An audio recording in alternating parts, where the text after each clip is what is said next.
Assalamu alaikum, everybody. Assalamu alaikum. My name is SHEREEN HUSSAIN, and I'd like to welcome you all on behalf of the Council of Islamic Organizations of Greater Chicago. I'd like to welcome you to our program this evening, which is part of an ongoing series highlighting the work being done by Muslim women in our member organizations. Well, this is the end, just one day left of March, so this marks the end of Women's History Month. So we want to just highlight, some of the good stuff that is going on. There's so much work being done, but tonight we're talking about Afghan refugees. And I'm very honored to be here with this panel of women this evening. So we have a couple of speakers here for you. Two from the Arab American Family Services. So we have leadership and we have a volunteer as well. And we also have someone who's going to talk about what CIOGC is specifically doing with the Afghan task force. There are other organizations, as you will probably know, are working with the refugees, but this is who we're honored to welcome this evening. So for instance, we have the Muslim Women's Resource Center and so on. I'm also going to tell you, because many of the masjids are working on this, so I'm just going to tell you a little bit about what a typical masjid might be doing. And then we'll also have some time for questions at the end of the presentations, and you can feel free to write them in the Q&A, and we'll get to as many as we possibly can. Well, just a little bit about me. Actually, that's kind of a lot about me, but just that I am a board member here at CIOGC. I'm also a board member at the Mecca Center in Willowbrook. And I could tell you that I've volunteered on various committees over the years, like Interfaith and Outreach. And I'll tell you a little bit about, how that connects to the refugees. So I have a background in education business. I have grown-up children. I have had a couple of short stories published on the themes of identity, race, and the refugee experience. So the topic of refugees, as you know, is in the news again with a very tragic situation in the Ukraine. Just today, I heard on NPR that some caseworkers mentioned that we want to make sure that the plight of the Afghans shouldn't be put to one side amongst all of this. And indeed, helping the needy is such a big part of our faith. It's mentioned in the Quran many times, and we actually talk of seeking refuge multiple times a day. And in the Quran, Surah Al-Hashr, it says, they love those who emigrated to them and find not want in their breasts of what their emigrants were given, but give them preference over themselves, even though they are in privation. And whoever is protected from the stinginess of his soul, it's those who will be successful. So, this is part of our faith, definitely. And it's also part of our tradition. We seek refuge multiple times a day. We might see refugees as some issue far away that doesn't really affect us, and here they are, and what are we going to do? I was thinking just personally, my own parents happened to be from India, my family's from India, and that was one of the countries that was colonized by Europeans, and they themselves narrowly escaped violence and turmoil, and they left their homes with nothing, just what they could carry, which is kind of a textbook definition of a refugee. So really, this is something that has affected many of us and our families in even very recent history. As far as this masjid, the Mecca Center goes, it's been involved in the integration of refugees since its inception, helping the Rohingya. And then when the Syrian crisis began, the community really came through in huge numbers. We now have so many dedicated organizations like Syrian Community Network and SAMS and so on.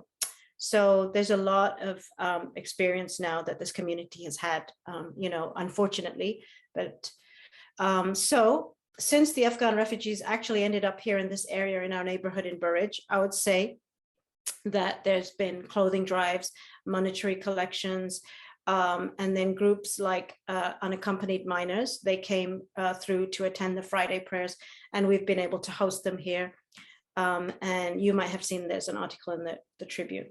So the ladies are going to talk about in greater detail about their volunteering, but I just had one little reflection that I was kind of very moved that even after such awful trauma and upheaval, I find them to be a very dignified people with a lot of cultural pride, and it's of utmost importance to hold on to the traditions of their homeland.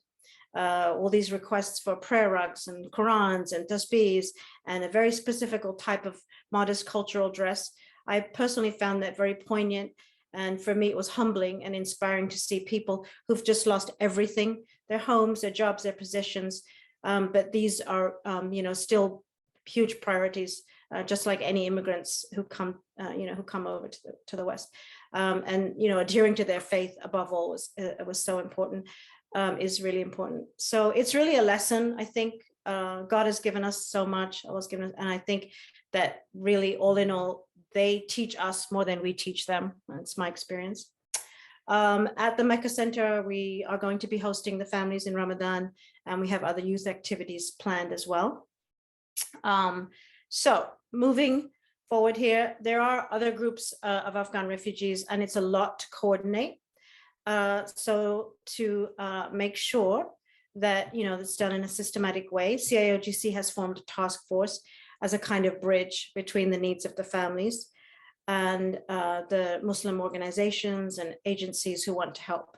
So this task force collaborates with the existing agencies who've now got some experience under their belt, and they're drafted as a kind of temporary resettlement agency.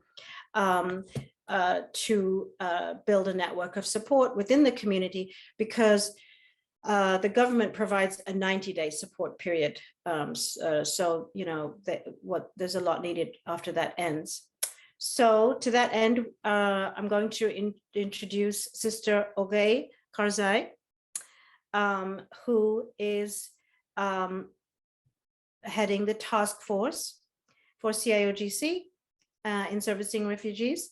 So over to you, Sister Ogay. Welcome, and thank you so much for joining us, and thank you for all the hard work that you're doing. I appreciate everything. Jazakallah khair. Thank you, Sister Shireen. Appreciate it. Assalamu alaikum to everyone. Jazakallah khair for joining and attending this event. Your evening with us. Appreciate it. As Sister Shireen said, my name is Ogay Karzai. I'm originally from Afghanistan, and I've been here in the US for past 23 years. I do have some slides I would like to share with you.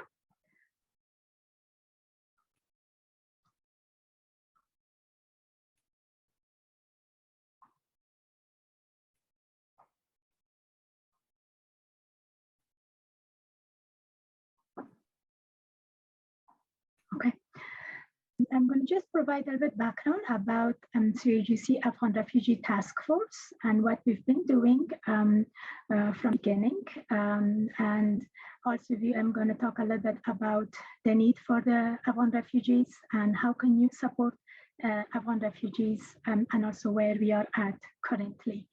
To provide some background for US News and World Report, nearly 97,000 Afghan refugees admitted since October of 2020. It's the largest number of Muslim refugees ever admitted to US in such a short time, and it equals to the total of Afghans immigrants admitted over past 20 years. As part of Afghan Refugee Task Force, when we created back in 2021, when we noticed that so many Afghans are coming to Chicago, we welcomed many unaccompanied minors and families at O'Hare. At the beginning, families mostly went to military bases, and accompanied minors went to different locations for Heartland Alliances. We worked very closely with Heartland Alliances where they were housed. We arranged cultural competency training to Heartland Alliances employee with Afghan American Foundation partnership, arranged volunteer training to support unaccompanied minors recruited volunteers within our communities, arranged different mosque visits for unaccompanied children, and arranged imam visits for Juma prayers in the Heartland Alliance's facilities. We also supported foster care workshops for these unaccompanied minors.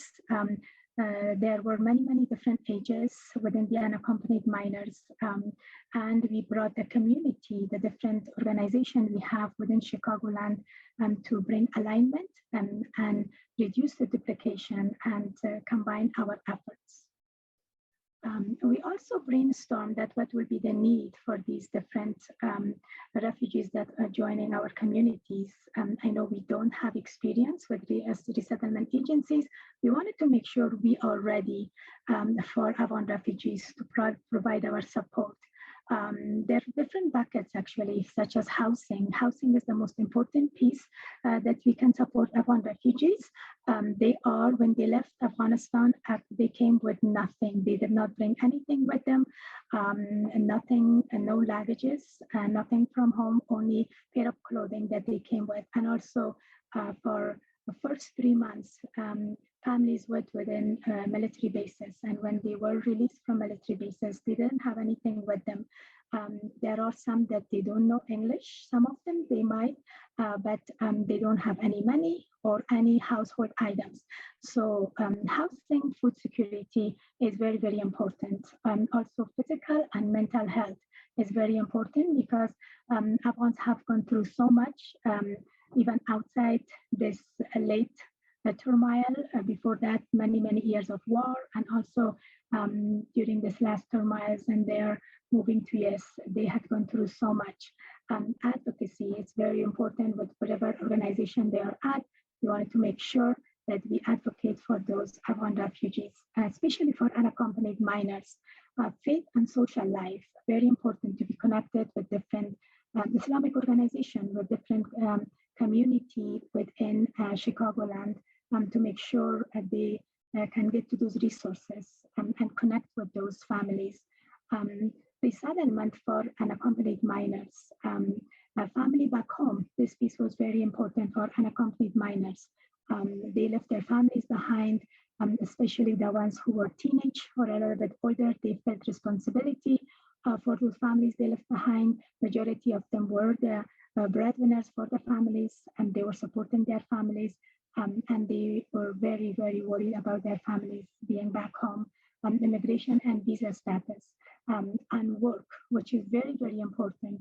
When the way we can support Afghan refugee is to make sure we can support them, that they stand on their own feet and they will support themselves, learning English and finding jobs, and being independent. Back in 2022, early 2022, it was recognized that resettlement agencies have no capacity to accept more Afghan refugees. Nearly 4,000 Afghans needed to be removed from military bases. Government and agencies reached out to Islamic organizations for assistance, such as CAGC, and CAGC Afghan Refugee Task Force was asked to commit to sponsor 100 Afghan refugees for resettlement on behalf of our community. When we committed to 100 families, we tried to reach out to other mosques and Islamic centers within our areas. We provided different presentations, and we had different sessions speaking with different organizations within our communities, and we wanted them to commit and support some of the 100 Afghan refugees, and for them to design one or more members to work on Afghan refugee resettlement process, to connect with us and make sure we will be aware of what their needs might be. They needed to understand the different tasks required, because all these different organizations, alhamdulillah, they are ready to support the families, but it is a really big task. They haven't had those experiences to work with refugees and support them through all their activities. And it might be from 6 months, anywhere 6 months to a year, till they become independent and stand on their own feet. And it's important to know what the needs might be, identify volunteers within their communities to help them with those limited tasks to support these families. We will provide training to support the organizations to be able to support these families. Also, most of these families need financial support. As I mentioned earlier, when they came to US, they did not bring anything with them, and also they don't really have any money, and they of course don't have a place to stay. So when these different organizations they are committing to support those families, they are actually taking 100% responsibility for those families, finding them house location to stay, provide rent, and also provide household items, clothing, helping with school with their children if they're going, transportation support, helping them learn language, find job. So many different activities that without the support of our communities, it would be very difficult to provide. I do have a list of items. We really appreciate you joining us for this event, and we're really hoping that you will go and sign up as a volunteer for a CIGC volunteer list. If you don't have the time and you're busy, there are many different small activities that you can provide support. There is a list of them here. For example, you can prepare individuals for job interviews, preparing your resumes, practicing interviews with them, talking to them about proper attire, way of life in US, which is very important for them to understand. Taking them to job fairs, which is very important to know what they might be good at, what is their strengths, what they might be interested in, what they did back home. For example, I'm working with a family. When they came in after 3 months, there is no support from the government. So at that time, they are not ready to take care of themselves. However, there are some jobs that does not really require that much language. For the family that I'm working with, we took them to job fairs, and he was able to find a job as a cook, which doesn't require that much English language. And also it supports them to learn the language faster. It's very difficult to learn English just by taking a class or reading a book. They have to be with people who are speaking English throughout the day. So they will be forced to use that language and they will learn it faster. Tutoring is very important too, especially with their teenage kids. Some of them do know English, but with a little bit more help, they will be standing on their feet with no time. Housing assistance, supply burner phones. We know that it's so important in this current life that we live in US, and phones are so important. However, they are pretty expensive if you don't have support and if you don't have income. Provide transportation to stores, medical appointments, etc., or provide legal assistance with preparation for their immigration paperwork. So Jazakallah khair for attending. These Afghan refugees that are in our communities, it's in desperate need for your support in order for them to be independent and move on with their regular day-to-day life, and we help them to stand on their feet. Thank you so much, Sister SHEREEN. I will stop sharing.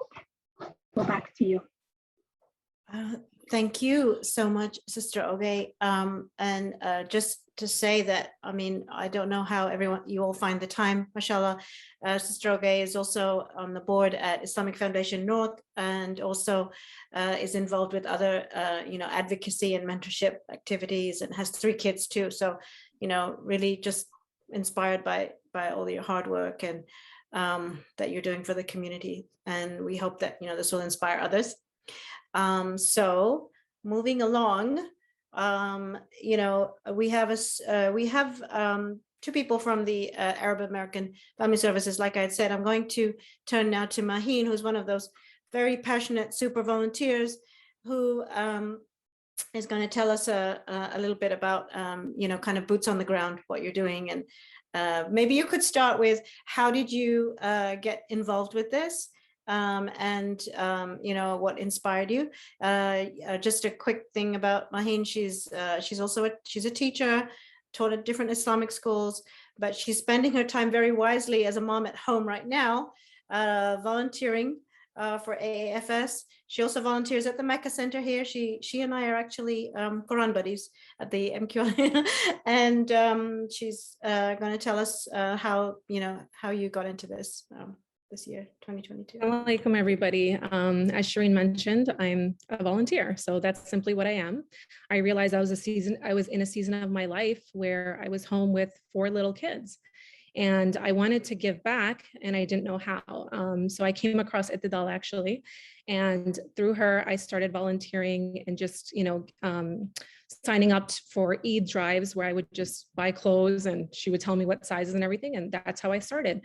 So I kept following her, and I noticed that she had put out a message on her Facebook and she said, I need help. We have 40 Afghan refugees coming, and whoever can help, come help. And I messaged her right away and I said, I want to help, let me know what I can do.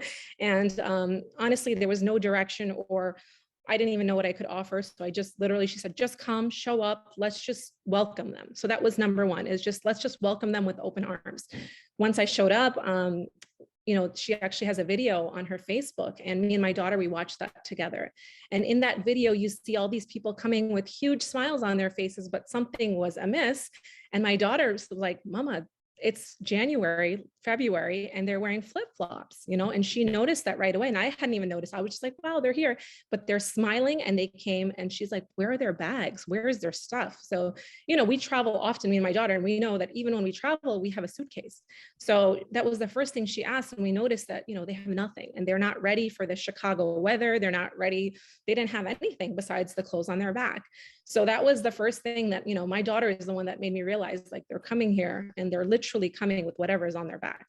From there, I went and ITEDAL, she added me to a group, and they just texted what they needed, so it would be like, today we need snacks, today we need soda. And, that was just it. And alhamdulillah that, I was able to, because I have such a strong community, the Mecca Center community behind me. I have multiple WhatsApp groups with mothers, and I would literally just forward her message that said, we need snacks. And I would, on my doorstep, have Costco boxes of snacks. And alhamdulillah, with the help and support of the community, and, people would be selling me money so I can go out and buy it. So because of that, alhamdulillah, I was able to help and not be burned out at the same time, financially or just, physically. So alhamdulillah for that, it's not just me. I'm literally representing my whole community of women that don't know how to necessarily always show up. A lot of them have little kids. However, when we did show up, one of the things I noticed, I told ITEDAL, I said, I'm actually a teacher, and I noticed that, the first thing that they need English skills. So since I am a teacher, I know many of my friends that have gone through the same season as me and had little kids at home that weren't currently teaching. So I called them up and I said, please come with me. Let's teach these guys English. So together we all showed up. And the first thing we identified was that there was 3 groups of women, right? So they were in 3 different stages of life. So there was the 40+ women who knew no English, basically, except for one of them. She's a public defender. She was really educated, mashallah. But the other 2, they knew absolutely no English, and they were illiterate. And then there was a whole huge chunk of women that in their 20s that were college educated. And these girls are brilliant. They're journalists, there's midwives, there's one that's, they did everything, interpreters. So these women, that's another group. And then of course, were the school-aged girls. So my first thing was, okay, let's get these college educated women, and let's get them ready for the job world, right? Which is the first thing that they wanted.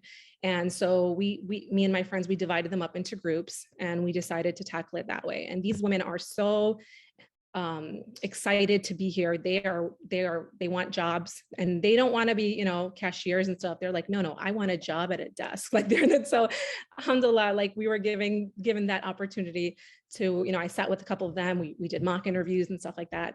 However, I realized that this is a lot of work. And even though I am a teacher, I have no background in ESL. So I reached out to Literacy Do Page. Literacy Do Page came in.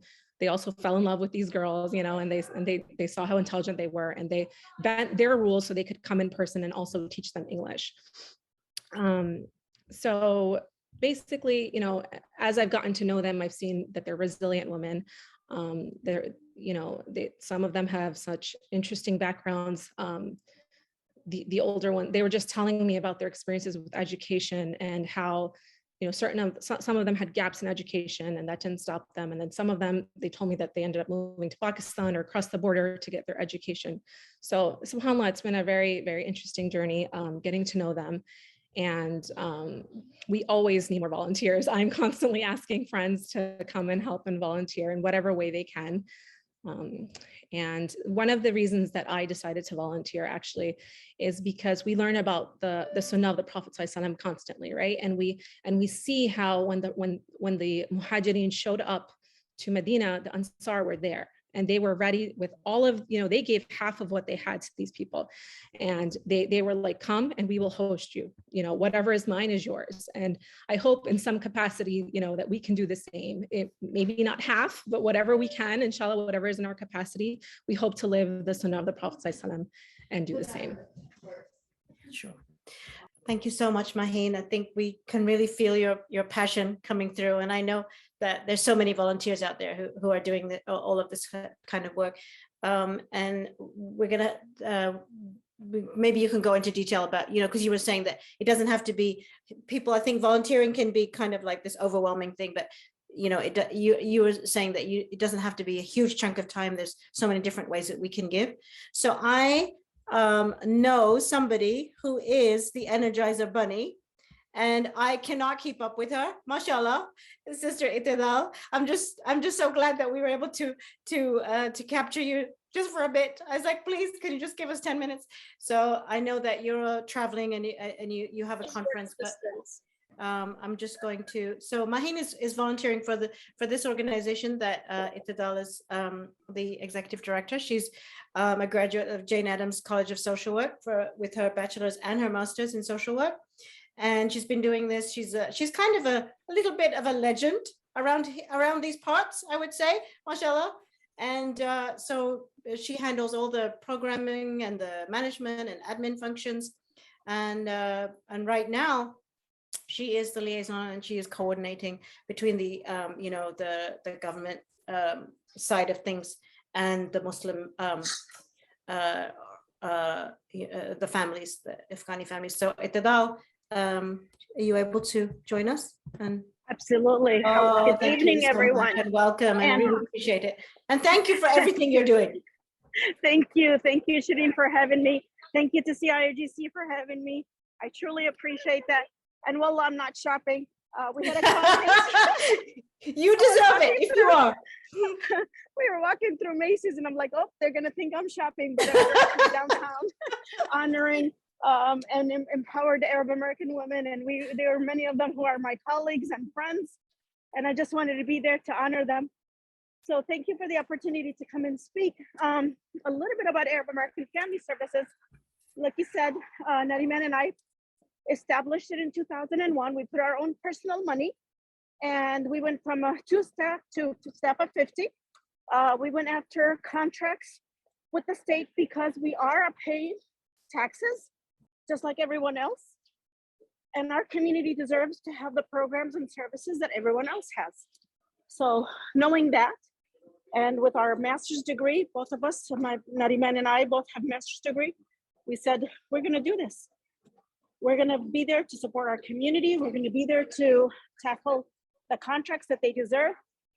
And the last contract we got is assisting our state of Illinois to resettle.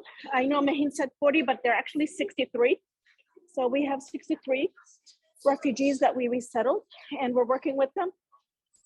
Has been, I mean, I'm out of breath for one thing, but I'm also out of breath because what an experience, a humbling experience. These are men and women who made a choice to leave their country, to come and resettle, not only to build themselves, but to build their families and their communities back home. And it's always, marches honoring women, and Muslim women are truly at the forefront of building communities like every other woman, right? And so it's been an honor and a privilege to see them and to work with them. And we couldn't have done it without the strong leadership of the women that have been with us, like Maheen, like SHEREEN, like everyone else who jumped on board from the Muslim community from day one, and truly gave from the heart. Like Maheen said, they came with little, but boy, they're leaving the hotel with so much from the community, so much from people around. And it's not just what's beautiful about this work is that it really brought not only Arab and Muslim women together, but it also brought Christian and Jewish women together, right? Because our volunteers are very diverse. We have volunteers from the churches, we have volunteers from other organizations, we have volunteers like Mona and Mary Beth, who are just, again, women who really wanted to see other women and other families thrive and survive. And they've been at the forefront of saying, what do you guys need, right? But I really want to also address the narrative that these Afghan women are not educated, or that these Afghan women don't have. These are very educated, like Maheen said, when they came and they were testing them and they were working with them. These were women who have college degrees, who were working in Afghanistan, who were making a life for themselves and their families, and who unfortunately, for whatever political reason that pushed them out of their country, really wanted to come and take this opportunity to build. And it's always, you know, we were listening to the presentation and they say, you educate a man, you educate an individual, you educate a woman, you educate the whole community. And so with that, that's what really this month is about. That's what these strong, intelligent women that we have are about. They really are at the forefront of not only rebuilding themselves, because they were already built in Afghanistan. It's not that they needed to be rebuilt. They are rebuilding themselves all over again, studying, learning a new language, learning to maneuver the many myriads of services, dealing with it with our close family, missing out on family back home. But again, this is a resiliency of women. And I truly believe that as Muslim women and as Arab women, we should be at the forefront to really tell the narrative. Our staff, majority of them are women in the office, and majority of them felt the need to be of service. And they're there 24/7 with the refugees. And the story that he was talking about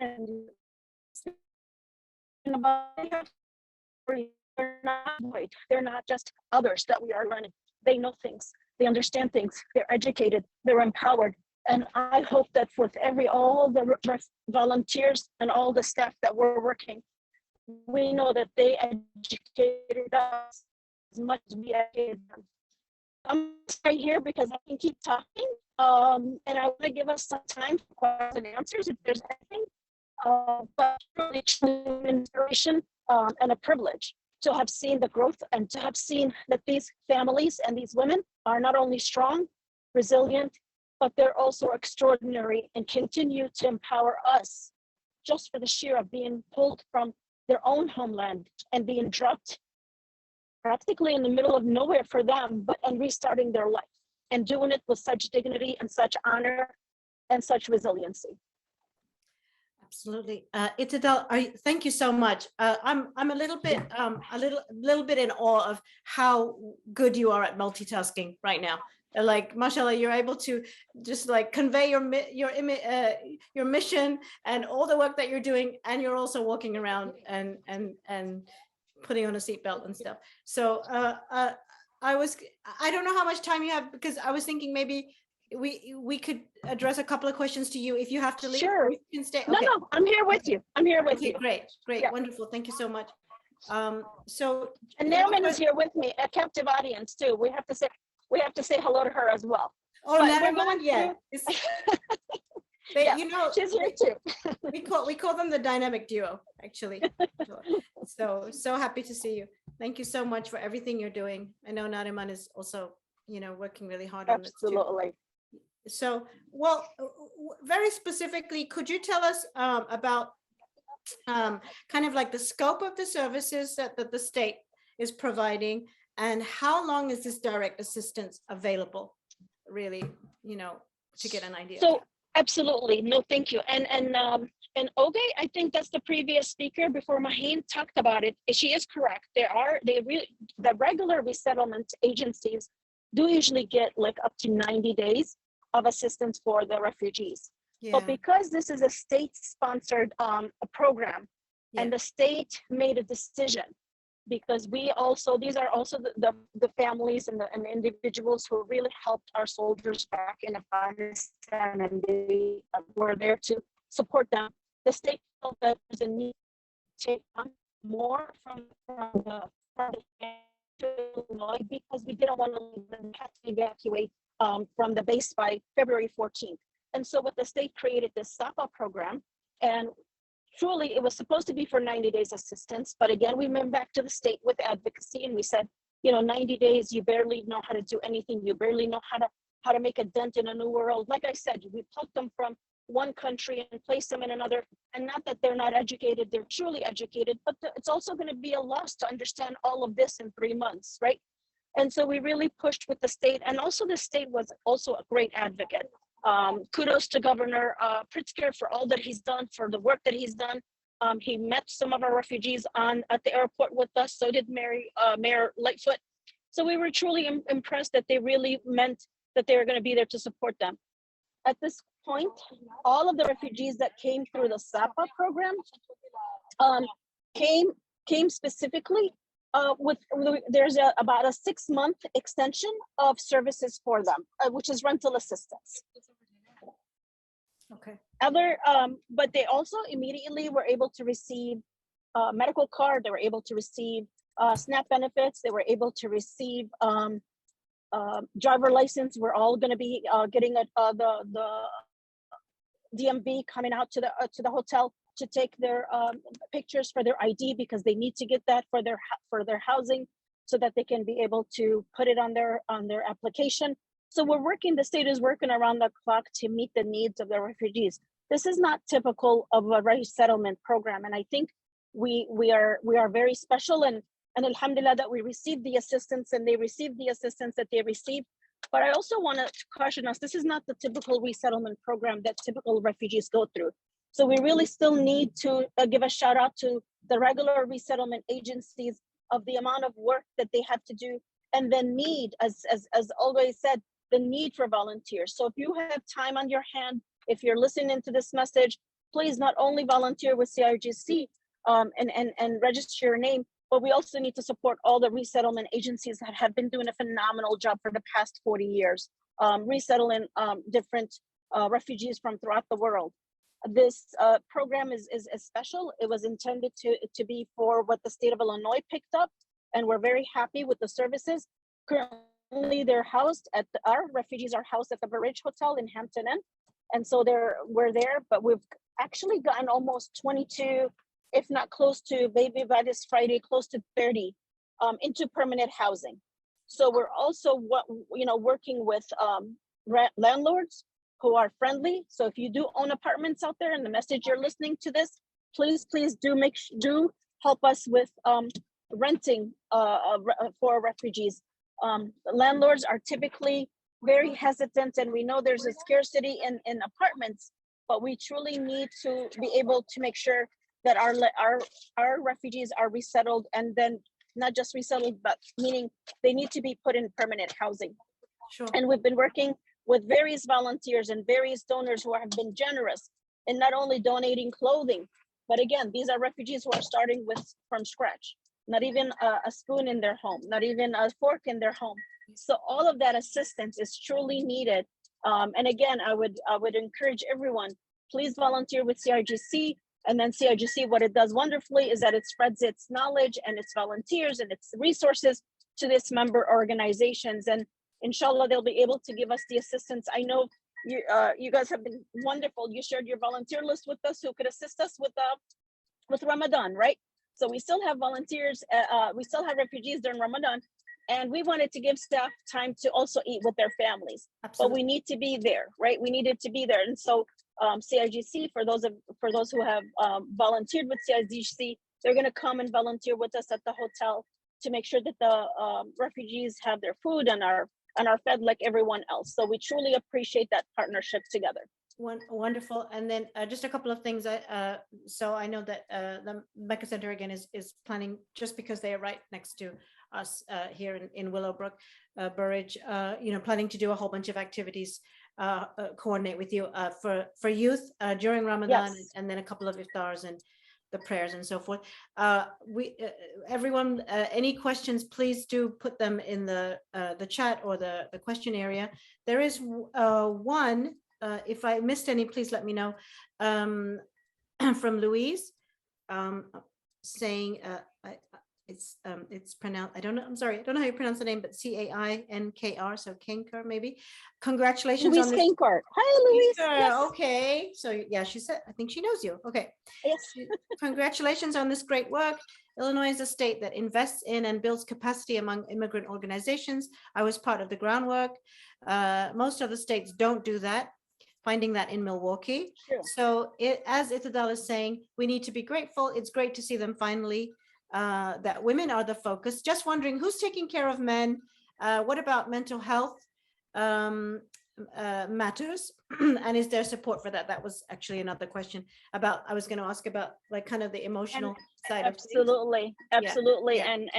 And that's really a great question, Louise. And I'm so happy that you're on and you're listening to this. And you know, we have 7 single women that came, and 3 moms with their children and their husbands, obviously. And we have almost 22 single men. And the stories that we heard of one of our refugees actually lost his 5 brothers in the war, and now he has 5 sister-in-laws and countless nephews and nieces that he's here single-handedly making money so he can support them. And so and another one has left his mom and dad who are older, but came here because he wanted to make a better life and go back and help and support his family back home. So when we're hearing their stories, not only are we dealing with the adjustment of coming to America, the adjustment of not speaking the language, but then the trauma that they've gone through a war and they haven't even addressed that. And then the trauma of leaving and separating from their families, right? And all of those things, I think we don't need to do the typical mainstream counseling or therapy, but I truly believe that when we're sitting around with them and we're discussing and we're talking, we're supporting them. We tell our stories of as immigrants when we came to the United States, and we you know, when our parents came to the United States, we didn't have Arab American Family Services. There was no CIOGC. There was no Syrian Community Network, right? And so there was no Muslim Women Resource Center. And so we were telling them that it's hard, we know it's hard, but look how blessed you are. Not only do you have an agency that's receiving you, not only are you having all this assistance that's there for you, but you also got these wonderful volunteers from all walks of life that as soon as we get a house, we put it in there and they're getting, you know, dishes and towels. And so it's been wonderful to show them that support and the love and the warmth that they have. Are they gonna struggle? Absolutely, but we always tell them we're always there. Yesterday, I contacted in the evening. I just sent a message to the 2 young men that we had sent out, and he sends a message. He goes, "Thank you. You are like a mom," and it made me feel good at one point because I really do care about them like they are our children. And you know, Nariman and I always joke we had 63 more children because the weight of this refugee program really settled heavily in our hearts, right? They're not just the typical immigrant who comes, but they really have a lot of other issues that we want to be able to be there to support them. And the social emotional, do we have therapists for them? Unfortunately, the language is a huge barrier, and to have an interpreter, I really believe it kind of takes away from a lot of the things, but we are there supporting them, you know, evenings, in the mornings, we sit down and listen to them. We cried with them. The other day, another one of the moms came and she goes, my brother got engaged, married in Afghanistan, and I wasn't there, but I was watching it. And then I shared with her my son's, henna. So we were exchanging notes, and it just makes them feel good that somebody's there. The impact of this is not going to be felt until they're in their own homes. And that's one of the great things that we're doing with them, is that we're resettling them together, 4 people to an apartment, 2 people to an apartment, so they will always have someone there with them. And I think that's part of how we're overcoming some of them becoming depressed or anxious, is that we're having people there, we're letting them, and we talked about how it's nice to have someone with you in the apartment, not only economically and financially, it's less on you, but emotionally, and it's better for you as well. Okay, and then actually another question we have. Thank you so much, ITEDAL, for telling us about that really important information. So a couple of questions. I was going to ask you, Sister Oge, because you are from Afghanistan, obviously you have the personal connection. Could you just tell us a little bit about, where and a little bit maybe about the language? How many people have you found, is it difficult to get volunteers who speak, Dari and Pashto and yeah. tell us a bit about Thank that. you, Sister Shireen. Yes, as you mentioned, I am from Afghanistan myself.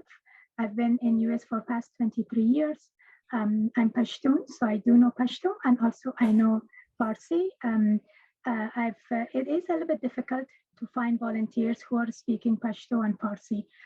Where I live, which is further away from where Sister ITEDAL and you guys live, we live in the north suburb of Chicago, which is very, very limited number of Afghans are here. However, if you go toward the city closer, there are some more Afghans there, and it has been difficult. However, even if the volunteers don't know the language, as you saw, Sister MAHEEN and Sister ITEDAL and their group, they're doing a fantastic job. It is important in certain cases that languages is more important, and sometimes with translation you do miss them. So I am a volunteer with a family that I meet with them on a weekly basis, and also with an unaccompanied minors. It does help a lot. So when they hear you, that you speak in their language, they become so excited that they can share, and they know that you are from where they are coming from. And when the stories they're saying, I know we all as a Muslim, we can share all those stories. As immigrants, we are here, which is for some of us might be born here, but for some of us who were raised or born in different countries, we do share all those. But when they share, and I know exactly what they're talking about back home from Kabul or other cities that I've been, they connect more, and also they share more. And also with especially unaccompanied minors, it is difficult because they left their family back home, and also they feel very, very guilty sometimes, and they feel responsible because they were the one who were providing for them, and now they're here. The teenagers especially, they can't really start work. Oftentimes you need to be 16, 17 or 18 here in US to do have a job, and plus they don't know the language. So it's difficult for them. There are very, very emotional times that when I talk to them, I mean, I do have my nieces and nephews back home in Afghanistan, and they're the same age as these teenagers. So it is difficult. There are times, but it is great that they do made it here. I know it's difficult that they are far away from their families, but they have really, really good opportunity here. And I do encourage, especially the unaccompanied minors, that to use this opportunity, learn English. So oftentimes during our meetings, I try to teach them English, or just go through different things around the house or around the kitchen that they're at, to name them, or try to help them with spelling. And I do encourage them to use this opportunity and take as much as they can, because this is a great opportunity. They do have a lot of support. And also for an unaccompanied minor, the other issue is the foster care. We don't have a lot of Muslim foster cares there, and for some of them, their foster cares are non-Muslim families. And also the difficulty will be first is, by the way, they are very, very accommodating. They all try to give them halal food. They all try to understand them, but the language become a difficulty. There are times that they do feel isolated. That unaccompanied children were with other kids, they were happier because there were other kids that who would speak with them or their same age. But once they do go to foster care, it is a little bit difficult. And also the foster families, they really need to know that what they are getting into. They are not just regular kids that they can just foster them. They've gone through so much, and they do need special care. There are times that they are going from foster family to foster family, because there are sometimes that actually the foster families are not really able to take care of them, because they are coming with so much emotional, so much need, and also don't know the language. So it is, there are times that it's a little bit difficult, but there are so much support. As Sister ITEDAL said, when we came in, it was very, very different. I mean, I remember when I came in, it was very lonely till I learned English, especially from back home, during Russian invasion, we did not know English. So majority of the people, depending where you're coming from, Pakistan, India, oftentimes you do know the language. And so it is difficult. There are certain things that's much easier for them now, but we do need the need of volunteers. We can't say it enough, and we cannot emphasize enough that how much we need them. It's okay if you don't know the language. We are all Muslims, and there are so many things that we can provide support with. Thank you so much, Sister Oge. And I know when they had come through to Mecca, that I did see that some of them, you know, those kids that were speaking English, and I'm sure that they translate for each other and are picking it up very quickly. Just for MAHEEN, I was going to ask you, you know, how did you find, you know, just their state and because you're working with the young, some youth, right? So how do they feel about being here, and you know what kind of they're elated, you know, they're very, very excited. I took them to the library, took them out to ice cream, you know, they're taking pictures, they're sending them back home. They're very excited. And, you know, they keep telling me, they're like, we just want to be, I want to get a job. I don't, you know, I want to get a good job. So, you know, I'm trying my best. If there are any resources out there, many of them are journalists and they want to be journalists. You know, they're like, I don't want to work in a grocery store. And obviously we told them there are stepping stones to becoming a journalist in this country, but any resources that, you know, you guys might have, they are professionals, most of them, and they want to remain professionals. So even office setting jobs, anything of that sort, if there's any openings that people may know, those are the kinds of things that they want. And like everyone mentioned, they're very excited to start working and sending, you know, they keep thinking about back home and how they're going to, even the women, they want to support their families back home. They want to eventually bring their families over here. So they feel very blessed to be here. They're grateful to be here. They ask me, you know, to speak to them in English, and I took them to the library, and they took out their own ESL books, and they're self-studying as well. So, you know, they're wonderful. They're very excited to be here. Very much. I mean, why shouldn't they also have part of this American dream? Inshallah, they will. And they absolutely deserve it. And, you know, that's the thing, as you were saying, women, you know, they empower their families and uplift them, you know, so that's the power of educating girls, and you're there, you know, on the ground doing it, alhamdulillah. So I was going to just, you know, wrap up our program unless there were any, yeah, just, oh, Sister ITEDAL, Brother Maqsood from CIOGC is saying there's a brother, they've been able to find a job for him. So that's great news. AC Tech, okay, that's wonderful. How do we get in touch with him so that we can place him with the employer? Inshallah, Brother Masood, khalas, inshallah, I will call you and we will get you in touch with him and then and connect you, because we actually just found him an apartment. So he's going to be leaving tomorrow. Okay. Yes, okay. Alhamdulillah. Okay. Alhamdulillah. And for me, if any last words from me, I truly appreciate the opportunity.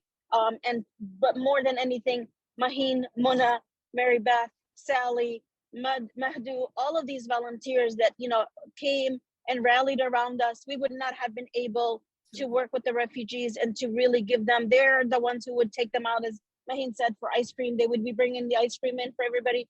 They would come and play with them. They would take their kids and go to the park with them. So truly what a blessing it is to see the community. And it was wonderful that they had, you know, they saw an Arab and a Muslim organization helping them with the resettlement. It was such a powerful moment for all of us to be working with them and to continue to work with them. And they are now an extended part of our family at Arab American Family Services. And we tell them wherever they're at, they will always have a home with us. And so thank you for the volunteers, truly from the bottom of our heart. Nariman and I just want to truly say thank you to you. And it's not over. It's just the beginning. It is just the beginning. And thank you so much for all of you. We're very, very inspired. I know I am by all the work that you're doing. And I am actually, there's a question from Maggie. I'm going to take it because she's my daughter-in-law. So I have to, and she's done so much work, mashallah. Actually, she's done a lot of work over the years for refugees, Syrian refugees and so forth. So I'm going to put her in touch, and she's asking what the biggest need is. And probably as an educator that will, I'm guessing that's something that you will, can really deal with, right? More qualified teachers, right? So we'll definitely put her in touch. Thank you so much, everybody, for this amazing work that you're doing, and just really feel humbled by all the stories and all the personal, connections. And unless you had anything else, I was going to just,